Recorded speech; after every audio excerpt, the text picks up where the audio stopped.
Guys, mag-a-adjust tayo ng oras dito kay Lucky. Ayun, oh. Adjust clock. Yan. Tapos ilalagay natin 6:05 na. 6. Yan, ganyan siya. Papakita ko lang. Yan, 6. Tapos meron din siyang 24 hours kung gusto niyo military time. Ayan. Pero ang pipiliin lang natin, masanay tayo sa ganito. 6:05 na PM. Para mag PM kailangan niyo ikutin. Yan. Okay, dahil marami kang nang ginawa, 6:06 na.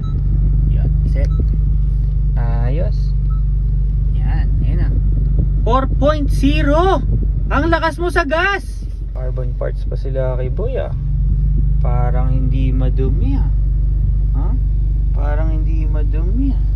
Mga carbon parts ka pa. Pati pa sa likod yan. Ayos. Kakaiba talaga to si Lucky, no? Swerte.